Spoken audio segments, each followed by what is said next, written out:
இயேசு கிறிஸ்துவின் இணைய நாமத்தில் வாழ்த்துக்கள். மீண்டுமாக துளிர்க்கும் வசனம் நிகழ்ச்சிக்கு உங்களை அன்போடு வரவேற்கிறேன். இந்த நாளில் நம்ம இந்த செய்திக்கு கொடுத்துருக்கிற தலைப்பு என்னன்னு பார்த்தீங்கன்னா, கேள்விக்கு என்ன பதில். அதாவது இன்னைக்கு பல கேள்விகள், அதுக்கு உரிய விடைகள், அதை குறித்து நம்ம பார்க்க போகிறோம். ஏன்னா ஒரு 2 பகுதிகளை நான் எடுத்திருக்கேன் வேதத்தில். அந்த பகுதிகளை தியானிக்கும்போது பல கேள்விகளுக்கான விடை கிடைச்சது எனக்கு. அதனால் அதை உங்களோட இந்த நாளில் பகிர்ந்து கொள்ளலாம்னு நினைக்கிறேன். அதாவது என்னென்ன கேள்விகள்னு பார்த்தீங்கன்னா, நமக்கு சில காரியங்கள் தெரிந்திருந்தால் அதனால் சில பலன் உண்டா? இல்லை தெரியாமலே நமக்கு பலன் கிடைக்குமா? அல்லது அடுத்த கொஸ்டின் விசுவாசமா பெருசா, கீழ்ப்படிதல் பெருசா? அடுத்தது சட்டங்களில் கடைப்பிடிக்கிறது முக்கியமா, இல்லை பாரம்பரியத்தை கடைப்பிடிக்கிறது முக்கியமா? யார் காரணம்? ஒரு நிகழ்ச்சி, ஒரு சம்பவம் நடந்துச்சு, ஒரு ஒரு ஒரு காரியம் நடந்ததுன்னா அதற்கு யார் காரணம் என்ற விவாதம் முக்கியமா, அல்லது விடுதலை கொடுப்பது முக்கியமா? அப்படிங்கிற பல கேள்விகளுக்கு இந்த பகுதியில் நம்ம விடை காண போகிறோம். என்னன்னு பார்த்தீங்கன்னா, 2 பகுதியுமே இயேசுவானவர் சுகம் கொடுக்கும் பகுதி. இது யோவானில் வருது. யோவான் 5ஆம் அதிகாரத்தில் ஒன்று, யோவான் 9ஆம் அதிகாரத்தில் ஒரு நிகழ்ச்சி வருது. யோவான் 5ஆம் அதிகாரம் உங்களுக்கு தெரியும், எல்லாருக்கும் தெரிஞ்ச ஒரு பகுதி. அது ஒரு பெதஸ்தா என்ற ஒரு குளத்தை சுற்றி மண்டபங்களில் பலவிதமான வியாதிக்காரர்கள் அங்கே எப்போவுமே இருப்பாங்க. ஏன்னா எப்போதாவது ஒரு தடவை ஒரு தேவதூதன் அந்த குளத்தில் இறங்கி அதை கலக்குவான். அப்போது யார் முதல்ல அந்த குளத்தில் இறங்குறாங்களோ அவங்களுக்கு சுகம் கிடைக்கும் அப்படிங்கிறது அவருடைய நம்பிக்கை. அதனால் பல வருஷமாக பலர் அதில் காத்துக்கிட்டு இருப்பாங்க. அதில் இருந்தவன் ஒருத்தன் 38 வருஷமாய் திமிர்வாதமாய் கிடந்த ஒரு மனுஷன் அங்கே இருந்தான். வியாதி கொண்டிருந்த ஒரு மனுஷன் இருந்தான்னு போட்டிருக்கு 5ஆம் வசனம், 5ஆம் அதிகாரம் 5ஆம் வசனம். படுத்திருந்த அவனை இயேசு கண்டு 6ஆம் வசனம், அவன் வெகு காலமாய் வியாதிஸ்தன் என்று அறிந்து அவனை நோக்கி சொஸ்தமாக வேண்டும் என்று விரும்புகிறாயா அப்படின்னு கேட்குறாரு. இந்த இதில் இயேசுவானவராக அவனை அப்ரோச் பண்ணுறாரு. இவன் இயேசுவை தேடி வரல. இவன் எப்போதும் போல் அந்த இடத்துல கிடக்கிறான், படுத்திருக்கான்.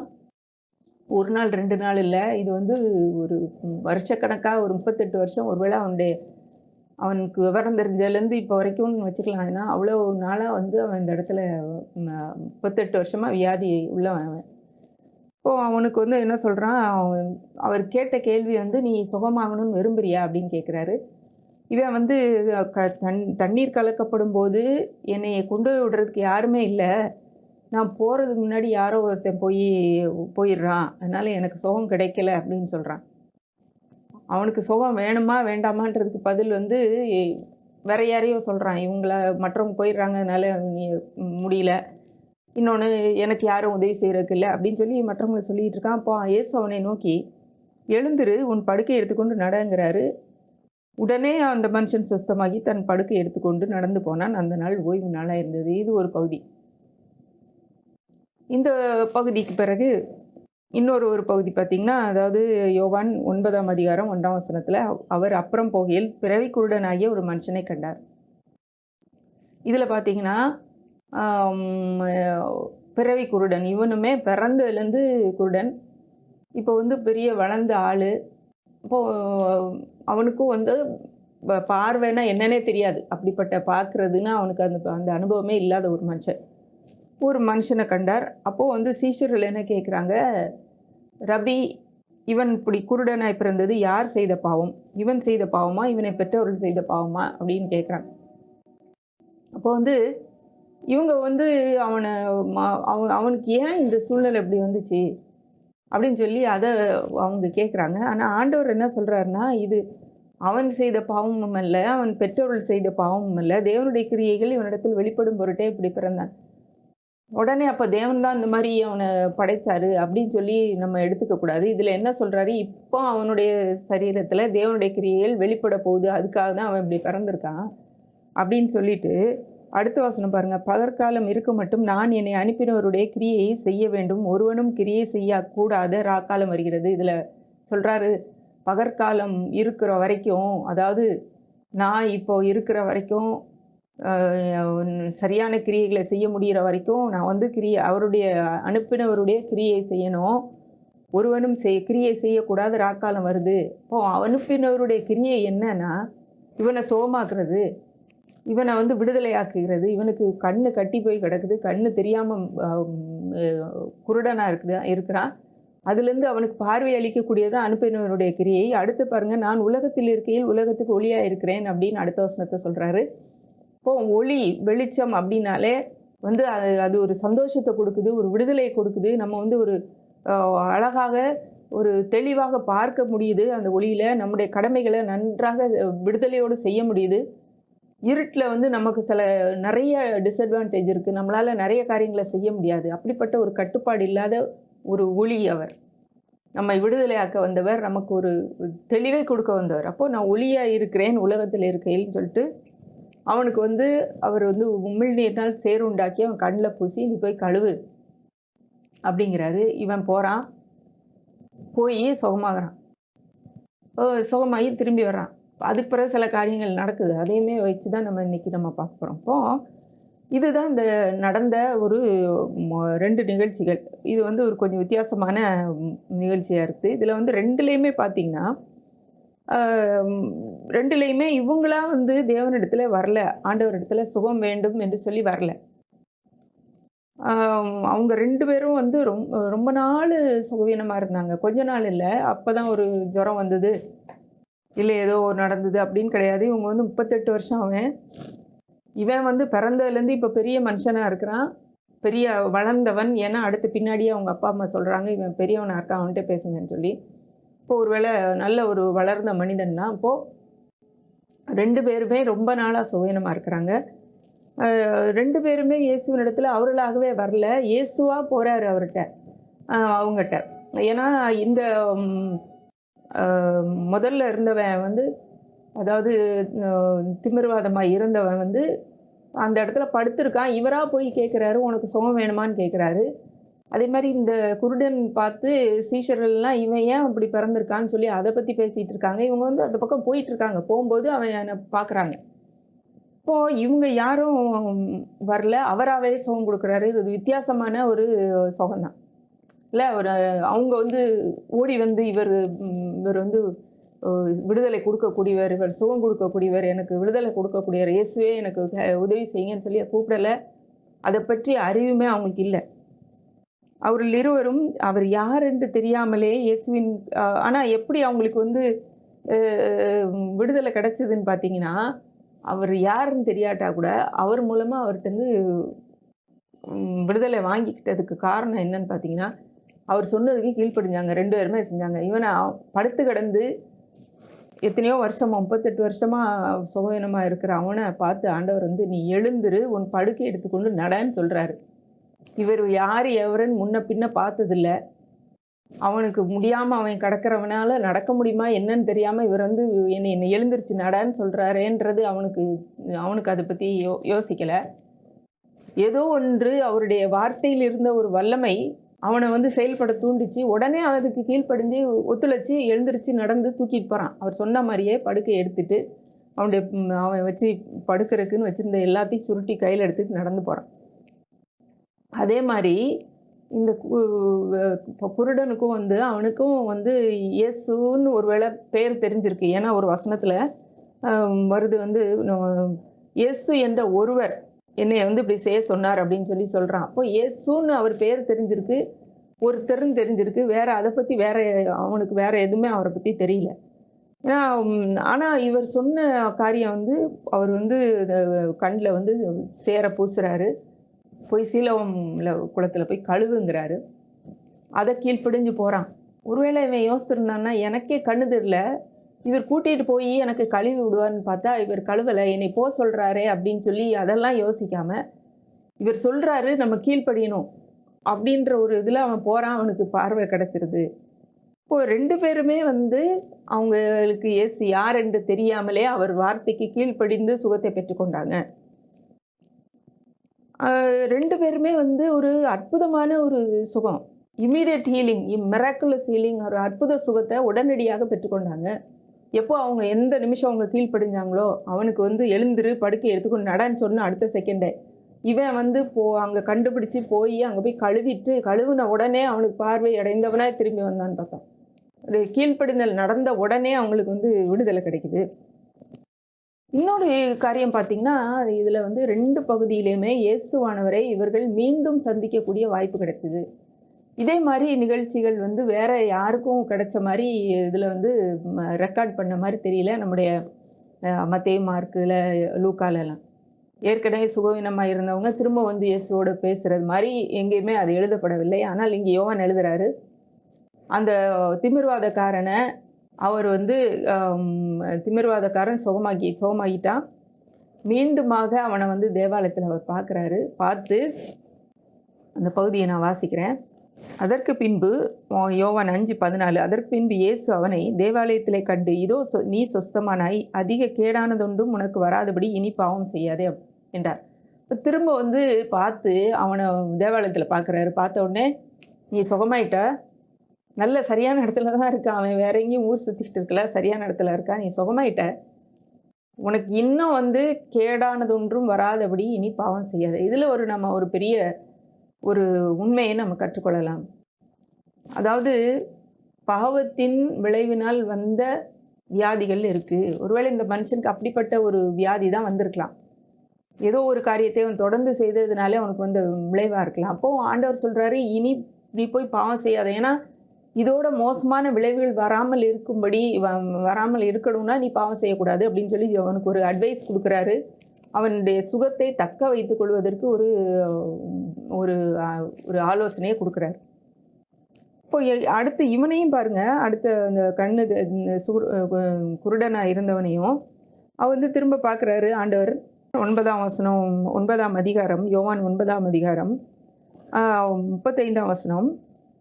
அவர்கள் அவனை புறம்பே தள்ளிவிட்டதை இயேசு கேள்விப்பட்டு அவனை கண்டபோது, நீ தேவனுடைய குமாரனிடத்தில் விசுவாசமா இருக்கிறாயா என்றார். இப்போ திரும்பவும் இவனையும் பார்க்குறாரு, அவனையும் பார்க்குறாரு. 2 பேருக்கும் அவரை 2வது முறை பார்க்கக்கூடிய, அவரோடு பேசக்கூடிய, நெருங்கி ஒன் டு ஒன் கான்வர்சேஷன், எங்கேயோ தூரத்துலேருந்து பார்க்கறது இல்லை.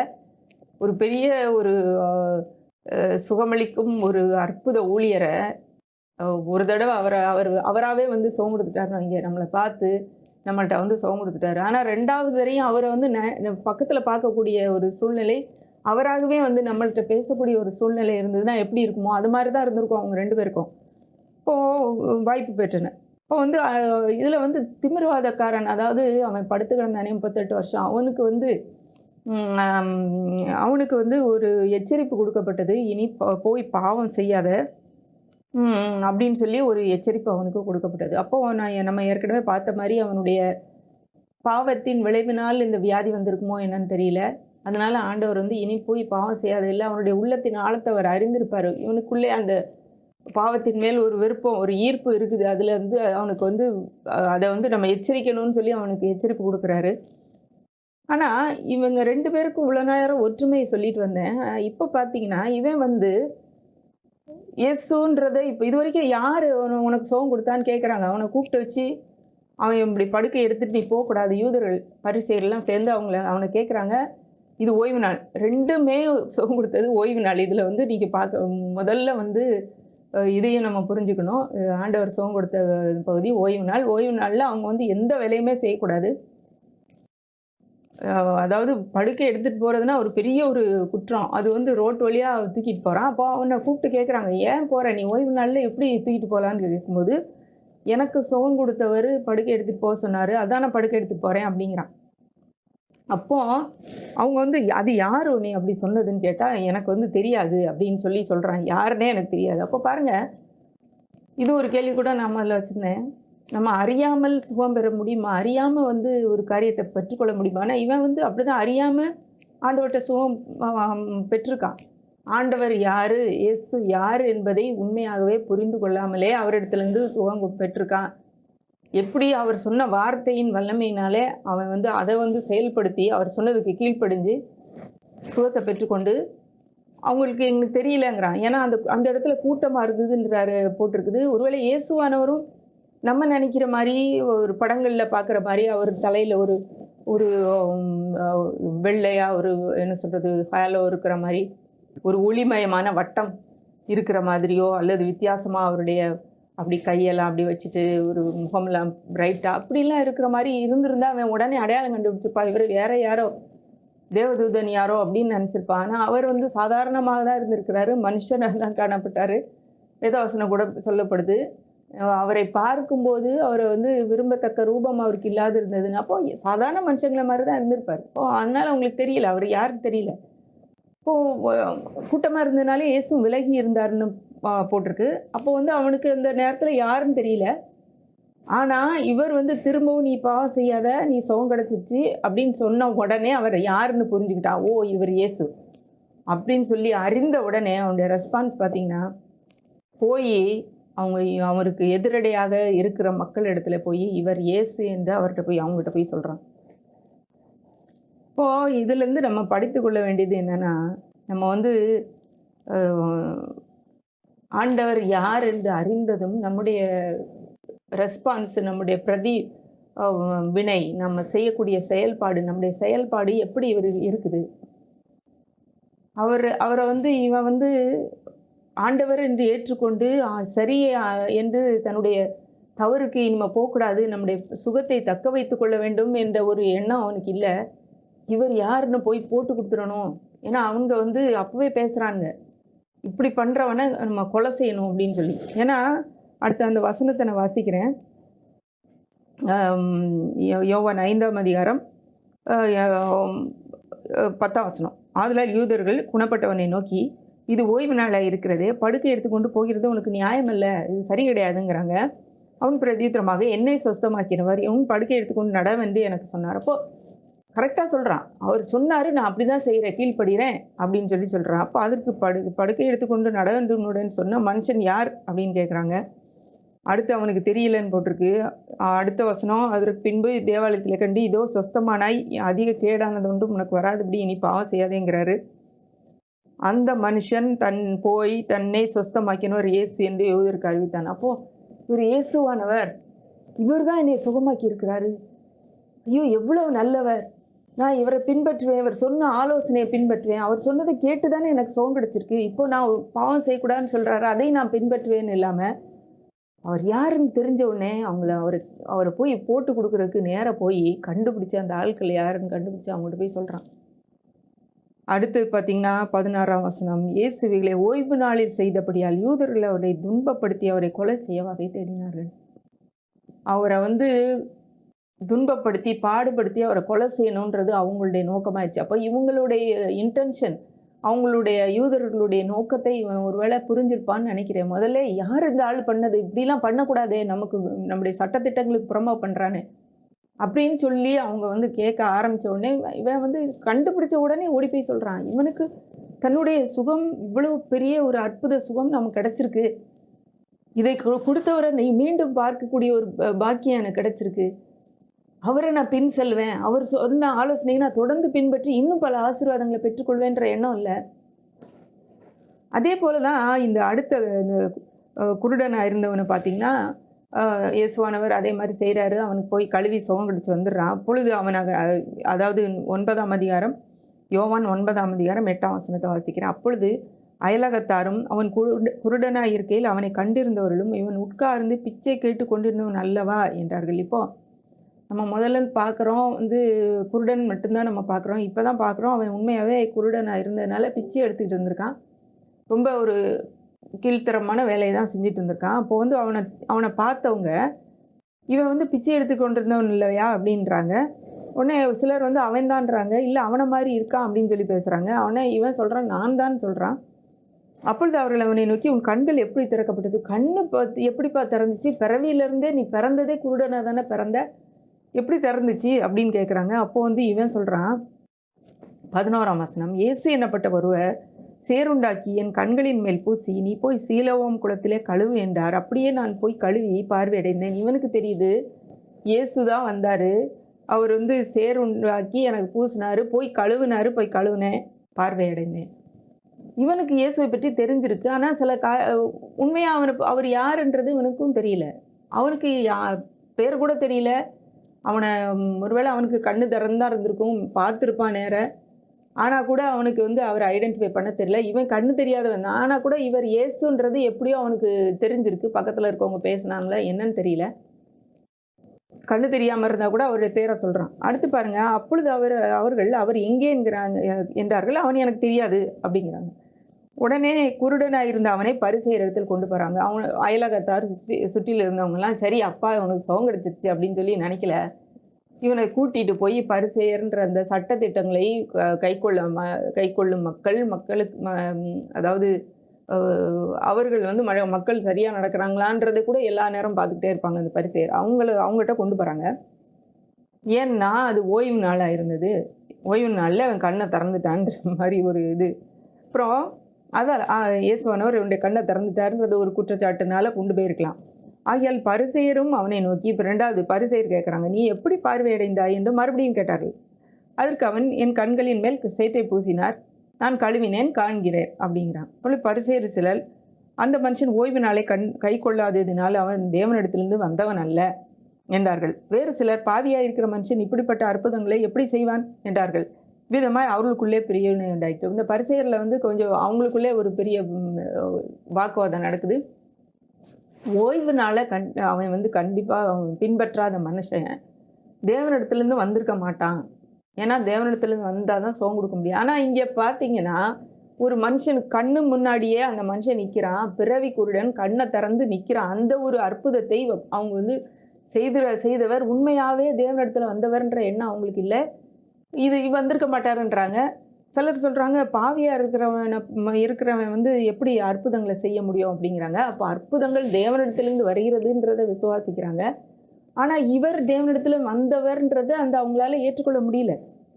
மறுபடியும் அந்த குருடனை நோக்கி 2வது தடவை கேட்குறாங்க, உன் கண்களை திறந்தானே அவனை குறித்து நீ என்ன சொல்கிற, நீ என்னப்பா சொல்கிற அவனை பற்றி அப்படின்னு கேட்கும்போது அவன் என்ன சொல்கிறான், அவர் தீர்க்கதரிசி. இப்போ இவனுக்கு வந்து 2வது தடவை இயேசுவை பார்க்குறதுக்கு முன்னாடியே இவனுக்கு தெரியுது, நம்ம கண்ணை திறந்தாருன்னா கண்டிப்பாக அவர் வந்து உண்மையாகவே ஒரு பெரிய தீர்க்கதரிசியாக தான் இருக்கணும். அப்புறம் அடுத்து 3வது தடவை பாருங்க, குருடனாயிருந்து அடைந்ததை யூதர்கள் நம்பாமல் பார்வை அடைந்தவனுடைய தாய் தகப்பன்மாரை அழைப்பித்து, இப்போ உங்களுக்கு நம்ப முடியல, இவன் சும்மா ஏதோ பொய் சொல்கிறான் அப்படின்னு நினச்சி அவனுடைய அம்மா அப்பாவை கூப்பிட்டு அவர்களை நோக்கி, உங்கள் குமாரன் குருடனாய் பிறந்தான் என்று சொல்லுகிறீர்களே, அவன் இவன் தானா? இவனானால் இவன் எப்படி இப்பொழுது பார்வையடைந்தான் என்று கேட்டார்கள். இப்போ அவங்க அப்பா அம்மாவை கூப்பிட்டு, இவன் தான் உங்கள் பிள்ளையா, இவன் குருடனா பிறந்தான்னு சொல்கிறானே, குருடனா பிறந்தது உண்மையா, இப்படி அப்படின்னா இவன் எப்படி பார்வையடைந்தான்னு அவங்க தாய் தகப்பன் மாதிரி பிரதியுத்தரமாக, இவன் எங்கள் குமாரன் தான் என்றும் குருடனாய் பிறந்தான் என்றும் எங்களுக்கு தெரியும், இது என் பிள்ளை தான், இவன் பிறக்கும்போதே குருடாக தான் பிறந்தான், ஆனால் இப்பொழுது இவன் பார்வை அடைந்த வகை எங்களுக்கு தெரியாது, எப்படி பார்வையடைந்தான் எங்களுக்கு தெரியாது, இவன் கண்களை திறந்தவன் என்னான் என்றும் எங்களுக்கு தெரியாது, இவன் வயதுள்ளவனாக இருக்கிறான், இவனை கேளுங்கள் இவனே சொல்லுவான். இப்போ பாருங்க, இவன்கிட்ட கேட்டுக்கோங்க, எங்களுக்கு எப்படி இவன் கண்ணு தெரிஞ்சிச்சுன்னு தெரியாது, இப்போ இவன் எங்கள் பிள்ளை தான், ஆனால் வந்து இவன் எப்படி கண்ணு தெரியுதுன்னு எங்களுக்கு தெரியாது, யார் கண்ணை திறந்தாலும் தெரியாது, அவங்க கேளுங்க. ஏன்றத அடுத்த வசனத்திலே யோவான் கொடுக்குறாரு. அவனுடைய தாய் தகப்பன்மார் யூதர்களுக்கு பயந்ததினால் இப்படி செய்தார்கள். ஏனெனில் இயேசுவை கிறிஸ்து என்று எவனாவது அறிக்கை பண்ணினால் அவனை ஜெபாலயத்துக்கு புறம்பாக்க வேண்டும் என்று யூதர்கள் அதற்கு முன்னே கட்டுப்பாடு செய்திருந்தார்கள். இதில் ஒரு முக்கியமான கருத்து தெரியுது. அவங்க தாய் தகப்பன்மாருக்கு ஒருவேளை உண்மையாக தெரியல அப்படின்றது இங்கே இல்லை. அவங்க ஏன் அப்படி சொன்னாங்கன்னா, அவங்கள ஜெபாலயத்திலேருந்து தள்ளி வச்சிருவாங்க. யூதர்கள் வந்து ஒரு பெரிய ஒரு கட்டுப்பாடு போட்டிருக்காங்கன்னா, அவங்க வந்து எல்லாருக்கும் சொல்லியிருக்காங்க, இயேசுன்றவன் வந்து அவர் வந்து கிறிஸ்து, அவர் தான் அனாயிண்டட், அதாவது தேவனால் அபிஷேகம் பண்ணப்பட்டவர், அவர் வந்து மேசியா, அவர் தீர்க்கதரிசின்னு யார் நம்புகிறாங்களோ, அதை சொல்கிறாங்களோ, அதை அறிக்கை பண்ணுறாங்களோன்னா சொல்கிறாங்களோ அவங்கள தேவாலயத்திலேருந்து தள்ளி வச்சுருவோம், நீங்கள் கோயிலுக்கு வர முடியாது. அதனால நம்மளை தள்ளி வச்சிருவாங்களோன்ற பயத்தினால அவங்க அப்படி சொன்னாங்கன்னு போட்டிருக்கு. அப்போ அதனால தான் அவன் வயதுள்ளவனாக இருக்கிறான், இவனே கேளுங்கள்னு சொன்னான். அவனே வயதுள்ள பெருசாக இருக்கு, பெரிய பையன் தானே, பெரிய ஆள் தானே, அவன்கிட்ட கேட்கோங்கன்னு சொல்லிட்டாங்க. அதில் திரும்ப 3வது தடவை கூப்பிட்றாங்க. அதனால் அவர்கள் அவன் குருடனாக இருந்த மனுஷனை 2வது தடவை அழைத்து, நீ தேவனை மகிமைப்படுத்தி, இந்த மனுஷன் பாவி என்று நாங்கள் அறிந்திருக்கிறோம் என்றார்கள். இப்போ பாருங்க, நீ கடவுளுக்கு நன்றி சொல்லுப்பா, உனக்கு கண்ணு தெரிஞ்சதுக்கு, இந்த மனுஷன் பாவி அப்படின்னு சொல்லி சொல்கிறாங்க. அப்போது 25ஆம் வசனத்துல இவன் என்ன சொல்றான்? அவன் பிரதியுத்தரமாக, அவர் பாவி என்று எனக்கு தெரியாது. நான் குருடனாயிருந்தேன். இப்பொழுது காண்கிறேன். இது ஒன்றுதான் எனக்கு தெரியும். இப்ப சொல்றான், அவர் பாவின்னு எனக்கு தெரியாதுப்பா. எனக்கு கண்ணு தெரியாம இருந்துச்சு. இப்ப பார்க்கிறேன் அவ்வளவுதான். மறுபடியும் நோக்கி, உனக்கு என்ன செய்தான்? ஏன் எப்படி கண்களை திறந்தான்? திரும்ப திரும்ப அவனை போட்டு 4 தடவை 5 தடவை கேட்குறாங்க.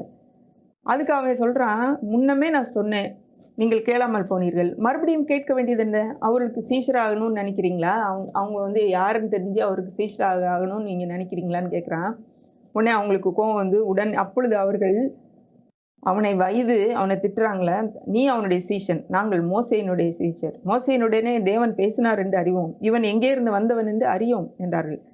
அடுத்து பாருங்க, இவன் எப்படி பேசுறான்? இவனுக்கு அவர் கண்களை திறந்தவர் வந்து கண்டிப்பாகவே தீர்க்கதரிசி. இவர் வந்து எவ்வளோ பெரிய காரியத்தை எனக்கு செஞ்சிருக்கிறாருன்ற ஒரு பெரிய நன்றி உணர்வு. இன்னொன்று, அவரை பற்றி ஒரு பெரிய புரிதல் அவனுக்கு இருந்திருக்கு. இது எப்படின்னு அடுத்து சொல்றான் பாருங்க.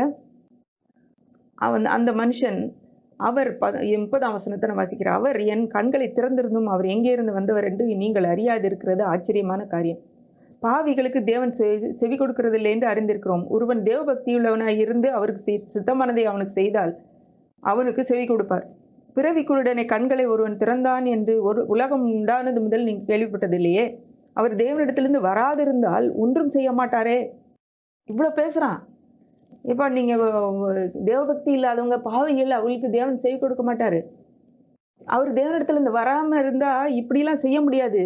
பிறவி குருடனை, பிறந்ததுலேருந்து கண்ணே தெரியாத இருந்தேன், எனக்கு சோகத்தை கொடுத்துருக்கிறாருன்னா அவர் கண்டிப்பாக தேவனிடத்துலேருந்து வந்தவர் தான் சொல்லி நான் நம்புகிறேன், கண்டிப்பாக செஞ்சிருப்பாருன்னு சொல்லி அவங்களையும் அவன் வந்து நம்ப வைக்கிறான். இவனுடைய ஆட்டிடியூடு, அந்த திமிர்வாதக்காரனுடைய ஒரு ஆட்டிடியூடு, அவனுடைய பாவத்தையும் மனோபாங்கையும் நம்ம பார்க்கும்போது 2 பேருக்கும் எவ்வளோ வித்தியாசம் பாருங்க. அவர் வந்து நேராக வந்து தன்னை வந்து அவர்கிட்ட காமிக்கும் போது, நீ வந்து திரும்ப இதில் போயிடாதப்பா, நீ உன்னுடைய சுகத்தை தக்க வச்சுக்கோன்னு ஆலோசனை கொடுக்கும்போது அதை ஏற்றுக்கொண்டு, அவர் யார், அவர் எவ்வளோ பெரியவர், எவ்வளோ அதிசயத்தை நம்முடைய 38 வருஷமாக சுகமாக இருந்த எனக்கு சுகம் கொடுத்தவர் அப்படின்னு சொல்லி அதை இது பண்ணாமல் இவரை பற்றி போய் அவருக்கு எதிரடியாக இருந்தவங்ககிட்டே போட்டு கொடுக்குறான். ஆனால் இவன் வந்து அவரை பற்றி பேசுகிறான். இத்தனை பேர் அவனுக்கு எதிராக, இல்லை நீ வந்து அவர் இல்லை, தேவனை மகிமைப்படுத்தி, இவர் பாவின்னு தெரியும், இவரை சொன்னது இது பண்ணாத, இவர் வந்து சரியான ஆள் கிடையாது அப்படிலாம் பேசுகிறாங்க. இவர் தீர்க்கதரிசிங்கிறான், இவர் தேவனிடத்துலேருந்து வந்தவர்ன்றான். இந்த இவ்வளோ பெரிய அற்புதத்தை அவரை தவிர தேவனிடத்துலேருந்து வராது இருந்தால் எப்படி செய்ய முடியும் அப்படிங்கிறான். அப்போ உடனே அவனுக்கு பிரதித்திரமாக, முழுவதும் பாவத்தில் பிறந்த நீ எங்களுக்கு போதிக்கிறாயா? இப்போ நீ தான் பாவத்தில் ஃபுல்லாக இருக்கிற, எங்களுக்கு நீ போதனை கொடுக்குறியா? நாங்கள் எவ்வளோ பெரிய ஆள் தெரியுமா என்று சொல்லி அவனை புறம்பை தள்ளி விட்டார்கள். அடுத்து பாருங்க, அவர்கள் அவனை புறம்பை தள்ளி விட்டதை இயேசு கேள்விப்பட்டு அவனிடத்தில் அவனை கண்டபோது, நீ தேவனுடைய குமாரனிடத்தில் விசுவாசமாக இருக்கிறாயா என்றார். இப்போ வந்து திரும்பவும் அவனை வந்து பார்க்குறார். இவனை வந்து ஜபாலயத்துக்கு புறம்பாக்கிட்டாங்க, நீ வரக்கூடாது, இந்த பக்கமே உள்ள நுழையக்கூடாது, உனக்கு பெர்மிஷன் கிடையாதுன்னு சொல்லி அவனை தள்ளி இது பண்ணிட்டாங்கன்னு உடனே கேள்விப்பட்டு அவனை திரும்ப ஒரு தடவை பார்த்து அவன்கிட்ட பேசுகிற, விசுவாசமாக இருக்கிறாயான்னு கேட்குறாரு. உடனே அதற்கு அவன், ஆண்டவரே, அவரிடத்தில் விசுவாசமாக இருக்கும்படிக்கு அவர் யார் எனக்கு தெரியல, நீர் தீர்க்கதரிசின்னு எனக்கு தெரியும், ஆனால் தேவனுடைய குமாரன்னா யாருன்னு எனக்கு தெரியல அப்படிங்கும்போது அவனை நோக்கி, நீ அவரை கண்டிருக்கிறாய், உன்னுடனே பேசுகிறவர் அவர்தான். உடனே அவன், ஆண்டவரை விசுவாசிக்கிறேன் என்று சொல்லி அவரை பணிந்து கொண்டான். இப்போ பாருங்க, அவர் தன்னை வெளிப்படுத்துறாரு, தான் யார் என்பதை அவனுக்கு சொல்றாரு. உண்மையாகவே நான் தான் தேவனுடைய குமாரன், அதனால தான் நான் உனக்கு விடுதலை கொடுத்தேன், உனக்கு அது ஏற்கனவே புரிஞ்சிருக்கு, அதனால நான் இன்னும் கன்ஃபார்ம் பண்ண விரும்புகிறேன், அதை உறுதிப்படுத்த விரும்புகிறேன்னு சொல்லி தான் உன்னை திரும்ப பார்க்குறேன். இப்போ தேவன் வந்து இப்படிப்பட்ட ஒரு உண்மையாய் அவரை அறிந்து கொள்ள வேண்டும், உண்மையாய் அவரை பற்றி நம்ம இன்னும் வந்து தெரிந்து கொள்ளணும். இவர் யார் என்பது எனக்கு கொஞ்சம் தெரியுது, இன்னும் கொஞ்சம் தெரியணும்னு நினைக்கிறவங்களுக்கு கண்டிப்பாக வந்து தன்னை வெளிப்படுத்துகிறார். அந்த திமிர்வாதக்காரனுக்கும் தன்னை வெளிப்படுத்த விரும்பினார். அந்த 38 வருஷமாக படுத்திருந்த அவனுக்கும் தன்னை வெளிப்படுத்த விரும்பினார். அவன் சுகமாக இருக்க வேண்டும் என்று விரும்பினார். ஆனால் அவன் வந்து அப்படியே தன்னை வந்து மூடிக்கிட்டான். தன்னுடைய இருதயத்தின் கதவை மூடிக்கிட்டு அவன் வேற வழியாக போயிட்டான். ஒருவேளை அவன் சுகத்தை தக்க வைத்து கொண்டானா இல்லையோ தெரியல. அப்போ அடுத்து சொல்றாரு, அப்பொழுது இயேசு, காணாதவர்கள் காணும்படியாகவும் காண்கிறவர்கள் குருடராகும்படியாகவும் நியாய தீர்ப்புக்கு நான் உலகத்தில் வந்தேன் அப்படின்றாரு. இப்போ குருடராக இருக்கிறவங்க காண்றபடி நான் வந்திருக்கேன், காண்றவங்க குருடராக இருக்கபடி வந்திருக்கேன்னொடனே அவருக்குடனே இருந்த பரிசேயர் சிலர் பாருங்க, அந்த பரிசேயர்கள் வந்து எப்போ பார்த்தாலும் அவரோடே இருந்து அவருடைய பின்னாடி போயிட்டு அவர்கிட்டருந்து குற்றத்தை கண்டுபிடிக்கிறாங்க. அதில் சொல்கிறாங்க, அப்பொழுது நாங்களும் குருடரோ அப்படிங்கிறாங்க. அவங்களுக்கே குத்திருச்சு. அவங்க சொல்கிறாரு, நீங்கள் குருடராக இருந்தாலும் உங்களுக்கு பாவம் இராது. நாங்கள் பார்க்குறோன்னு சொல்கிறது, நீங்கள் பார்க்குறோன்னு சொல்கிறீங்களா, அதனால் உங்கள் பாவம் நிலை நிற்கிறது அப்படிங்கிறாரு. இப்போ பாருங்கள், இந்த 2 பேருக்கும் உள்ள வித்தியாசத்தை இப்போ நம்ம பார்க்க போகிறோம். ஏற்கனவே கொஞ்சம் சொல்லிட்டேன். திமிர்வாதக்காரனை வந்து எச்சரித்தும் அவனுக்கு எல்லாம் தெரிஞ்சும் அவ்வளோ பெரிய ஒரு அற்புதமான விடுதலையை அனுபவித்தும் அவன் கொடுத்தவரை உண்மையாய் புரிந்து கொள்ளவில்லை. அவரை பற்றி வேறு தேவையில்லாத இடங்களில் போய் சொல்லி அவருக்கு துன்பத்தை வரவழைப்பதற்கு அவன் முயற்சி செய்தான். ஆனால் இவன் அவனுடைய அற்புதத்தை அவ்வளோ பெருசாக எண்ணினான், விலையேறப்பட்டதாக எண்ணினான். உண்மையாகவே அவர் யார்? இவர் தீர்க்கதரிசி, தேவனிடத்துல வந்தவர், பாவிகளுக்கு தேவன் செவி கொடுக்க மாட்டார், இவர் தேவனிடத்துல வந்ததுனால தான் எனக்கு விடுதலை கொடுத்துருக்கிறாருன்றத உறுதியாக நின்னான். மற்றவங்க என்ன என்னைய வந்து ஜபாலயத்துக்கு புறம்பா போட்டால் கூட பரவாயில்ல, நான் வந்து அவருக்கு உண்மையாக இருப்பேன்றதுல அவன் உறுதியாக நின்னான். அவருக்காக வாதாடுறான், அவருக்காக துன்பப்பட்ட மாதிரி தான். அவரை உயர்த்தி பேசுனதுனால இன்னைக்கு வந்து அவனுக்கு ஒரு பெரிய தண்டனை. இப்போ புறம்பே தள்ளப்பட்டான். உண்மையாகவே இவர் மேசியா, இவர் தேவனுடைய குமாரன் என்பதை அறிந்து கொண்டு அவரை ஆராதிக்கத்தான் பணிந்து கொண்டான். இப்போ வாழ்வில முக்கியமானதை கண்டுபிடிச்சிட்டான். ஆனால் இன்னும் சிலர் பார்த்தீங்கன்னா, இதில் இன்னும் கொஞ்சம் பேர் சீஷர்கள், அவங்களுடைய இதுகளை பார்த்தீங்கன்னா, அவங்களுடைய கண்ணோட்டங்கள், ஒரு சுகமில்லாமல் இருக்கிறான்னா அதுக்கு என்ன காரணம்ன்றதை கண்டுபிடிக்கிறதுல அவங்க முயற்சி பண்ணிட்டு இருந்தாங்களே ஒழிய அவனுக்கு விடுதலை கொடுக்கணுன்றதை நினைக்கல. அவருடைய தாய் தகப்பன்மார் வந்து பயந்துட்டு நழுவிட்டு போகிறது, அந்த இடத்த விட்டு நம்ம எஸ்கேப் ஆனால் போதும்னு ஓடுறதுல ரெடியாக இருந்தாங்க. பரிசேயர் வந்து அவன் மேலே, இந்த 2 சுகம் அடைந்தவங்க மேலேயும் அவங்களுக்கு அக்கறை இல்லை, அவங்க சுகமானதை குறித்த ஒரு சந்தோஷம் இல்லை. ஆனால் அவங்களுக்கு சுகம் கொடுத்தவரை அவர் மேலே பழிக்கு சுமத்தி அவர் பாவின்னு அவரை காட்டி அவரை துன்பப்படுத்தி அவரை கொலை செய்யணும்னு கூட முயற்சி செய்தாங்கன்னு பார்க்கலாம். ஏன்னா மக்களுடைய துன்பம் இவ்வளோ பெரிய ஒரு அற்புதம். இது வந்து சாதாரண ஒரு காசை கொடுத்து அவங்க விடுதலை ஆக்குறது இல்லை. இது வந்து நடக்கவே முடியாத ஒரு காரியம் நடந்தால் கூட அதை பார்ப்பதற்கு மனம் இல்லாமல் தங்களுடைய சட்டத்திட்டங்களும் தங்களுடைய பாரம்பரியங்களையும் மீறின ஒருத்தர் இப்படி மீறிட்டாருன்றதான் அவங்களுக்கு, அந்த மீறினதை விட்டுட்டு இவர் எவ்வளோ பெரிய ஒரு அற்புதத்தை செஞ்சிருக்கிறாருன்றதை அவங்க பார்க்க விரும்பலை. அவங்களுக்கு தெரிஞ்சுமே அதை வந்து கண்ணை மறைச்சிக்கிட்டாங்க. குற்றம் சாட்டுறதுலேயும் தங்களுடைய பதவிகளையும் தங்களுடைய மதிப்பையும் நிலைநாட்டுறதுலேயும் தான் அவங்க இதாக இருந்தாங்க. ஆனால் இயேசுவானவர் எப்படி இருந்தாருன்னு பார்த்தீங்கன்னா, இவராகவே போய் சுகம் கொடுக்குறாரு. அவங்க வந்து கேரக்டர் ஒருவேளை இவன் வந்து திரும்ப இப்படி தான் பண்ணுவான்னு அவங்களுக்கு தெரிஞ்சிருந்துமே மோசமாக இருந்தாலும் அதை பற்றி அவ கவலைப்படலை. நோக்கமெல்லாம் அவங்கள விடுதலை கொடுக்கணும். கஷ்டத்தில் இருக்கிறாங்க, அவங்க நடக்க முடியாமல் படுத்துருக்குறாங்க, பார்க்க முடியாமல் இருக்காங்க, அவங்களுக்கு விடுதலை கொடுக்கணும், அதுதான் அவருடைய நோக்கமெல்லாம் இருந்தது. உண்மையாகவே தன்னை இன்னும் அறிந்து கொள்ள வேண்டும். கொஞ்சம் தூரம் அவங்களுக்கு புரிஞ்சிருச்சு, இன்னும் கொஞ்சம் புரிஞ்சுட்டா சரியாக புரிஞ்சுக்குவாங்களேன்னும் போது அவங்கள வெளிப்படுத்த விரும்புகிறார் தன்னை. அவருக்கு ஓய்வு நாளும் அவருடைய சட்ட திட்டங்களும் ஒரு பெரிய மதிப்பே பொருட்டே கிடையாது. அது வந்து அதை காட்டிலும் மனுஷன் எவ்வளோ பெருசுன்றார். ஏன்னா ஒரு இதில் கூட அவர் சொல்கிறாரு, ஓய்வு நாளில் ஒரு கழுதையாவது ஆடாது குழியில் விழுந்தா தூக்கி விட மாட்டியா, அதை காட்டிலும் மனுஷன் எவ்வளோ மேலானவன்னு சொல்கிறாரு. அப்போது நோக்கத்தை நிறைவேற்ற வந்தவர், அவர் உண்மையாய் அறிய விரும்புகிறவர்களுக்கு தன்னை வெளிப்படுத்துகிறவர். இப்போது இந்த காரியம்லாம் நம்ம இன்னைக்கு சில கேள்விகளை கேட்டோம். என்ன கேள்விகள்? நம்மளை அறிந்தது பயன் அளிக்குமா? இப்போ ஒருவேளை இயேசு யாருன்னே அறியாமலே அவனுக்கு ஒரு பயன் கிடைச்சது. அந்த திமிர்வாத 38 வருஷமாக வியாதியாக படுத்து கிடந்தவனுக்கு இயேசு யாருன்னே தெரியாமல் அவனுக்கு விடுதலை கிடைச்சிருக்கு, பயன் அளிச்சிருக்கு. அறியாதது தடை செய்யுமான்னு கேட்டிங்கன்னா, ஒருவேளை அவனுக்கு வந்து தெரியலை இயேசு யாருன்னு தெரியாமல் இருந்துமே தடை செஞ்சிச்சா? அவர் சுகம் பெறதுக்கு ஏதாவது தடை இருந்ததா? இல்லை. அறிந்தது பயன் அளிக்குமானா அது கூட சொல்லலாம். அறிந்து கூட பயன் அளிச்சிருக்கு, ஆனால் அறியாமலும் அவனுக்கு கிடைச்சிருக்கு. இது 2க்குமே நம்ம வந்து சரியான ஒரு ஆன்சரை தான் நம்ம கொடுக்க முடியும்.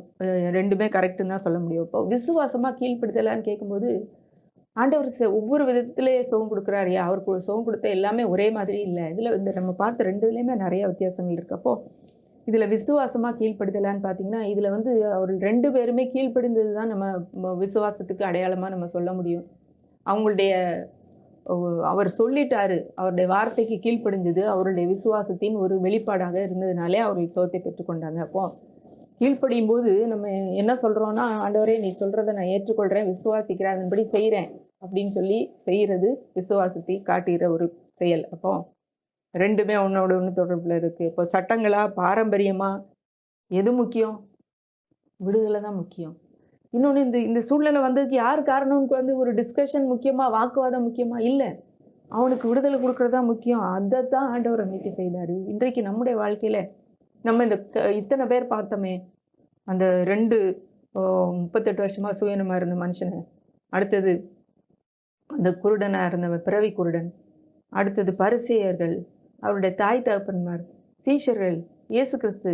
இத்தன பேர நம்ம பார்த்துருக்குறோம். இதுல நம்ம எந்த கேட்டகரியில நம்ம யார மாரி நம்ம இருக்கிறோம்? நம்ம யோசிச்சு பார்ப்போம். ஒருவேள உட்கார்ந்து ஒருத்தங்களுக்கு சுகவீனமா இருக்குன்னா, அவங்களுடைய சூழ்நிலைகளை கேள்வி கேட்டு ஆராய்ந்துகிட்டு இருக்க பதிலா, அவங்களுக்கு விடுதலை கொடுப்பதிலே, இயேசுவை போல செயல்படுவதிலே நம்ம வந்து அ முன்னெடுக்கணுன்றதான் இன்றைக்கு நம்ம கற்றுக்கொள்ற காரியம். அதே போலவே அந்த பிறவி குருடனை போல இவர் யார் என்பதை உண்மையாய் அறிந்து கொள்ள நம்ம வந்து ஒரு முயற்சி எடுக்கும்போது அவர் நமக்கு அவரை வெளிப்படுத்துகிறார் என்பதையும் இந்த நேரத்தில் நம்ம வந்து தெளிவாக நம்ம புரிந்து கொண்டோம். நம்முடைய கேள்விகளுக்கு ஆண்டவர் பதில் கொடுத்திருக்கிறார். தொடர்ந்து இதை இன்னும் தியானிக்கும் போது இன்னும் பல கேள்விகளுக்கு நமக்கு விடை கிடைக்கும். நம்ம அப்படியே கண்களை மூடி ஜெபிக்கலாம். அன்புள்ள ஆண்டவரே, இந்த அருமையான நேரத்துக்காக நன்றியோடு உம்மை துதிக்கிறோம் அப்பா, உம்மை ஸ்தோத்திரிக்கிறோம் ஆண்டவரே. சட்ட திட்டங்கள், பாரம்பரியங்கள் எல்லாவற்றையும் கர்த்தாவே ஆண்டவரே, எல்லாவற்றுக்கும் மேலாக நீர் மனிதனுக்கு விடுதலை கொடுக்க விரும்புகிறீர் என்பதை கூட இந்த நேரத்தில் நாங்கள் பார்த்தோம். யாரெல்லாம் உண்மையாய் உம்மை அறிந்து கொள்வதற்கு வாஞ்சையா இருக்கிறாங்களோ அவங்களுக்கு நீங்க உம்மை வெளிப்படுத்துறீங்கன்றதை கூட பார்த்தோம் சுவாமி. இந்த நேரத்தில் என்னை கேட்டுக்கொண்டு இருக்கிற யாராவது உம்மை இன்னும் அறிய வேண்டும் என்று உண்மையாகவே ஆண்டவரே ஒரு விருப்பத்தோடு உம்மை நோக்கி பார்த்து கொண்டிருப்பார்கள். ஆனால் கர்த்தாவே, நீர் மேசியா என்பதை, நீர் அவர்களை ரட்சிக்க வந்தவர் என்பதை, நீர் விடுதலையாக்கிறவர் என்பதை, நீர் சுகமாக்குகிறவர் என்பதை கர்த்தாவே இந்த நேரத்திலே நீர் அவர்களுக்கு வெளிப்படுத்தும்படி ஜெபிக்கிறோம். ஆண்டவரே, நீர் அவருடைய வாழ்க்கையில பெரியவராக அவர்கள் எதிர்பார்த்து கொண்டிருக்கிற அற்புத விடுதலைகளை இப்பொழுதே நீர் கட்டளையிடுகிறவராக இருப்பதற்காக நன்றியோடு துதிக்கிறோம். அவர்கள் ஆண்டவரே விசுவாசத்திலே ஆண்டவரே கால் எடுத்து வைக்க உம்முடைய வார்த்தைக்கு கீழ்ப்படிய நீங்க உதவி செய்யுங்க. மீண்டுமாக அவர்கள் பாவத்துக்குள்ளே உமக்கு பிரியமில்லாத காரியத்துக்குள்ளே சென்று விடாதபடி தேவனே நீர் அவர்களுக்கு உம்முடைய ஆலோசனையை ஒவ்வொரு நேரம் கொடுக்கும்படி ஜெபிக்கிறோம் சுவாமி. அதை ஏற்றுக்கொள்ளும் மனதை நீ தரும்படி ஜெபிக்கிறோம். தொடர்ந்து உடைய கரத்துல எங்களை கொடுக்கிறோம். இந்த சத்தியங்கள் எங்களுடைய வாழ்க்கையில கிரியை செய்யும்படி ஜெபிக்கிறோம். இயேசுவின் மூலம் தாழ்மை கேட்கிறோம் பிதாவே. ஆமென்.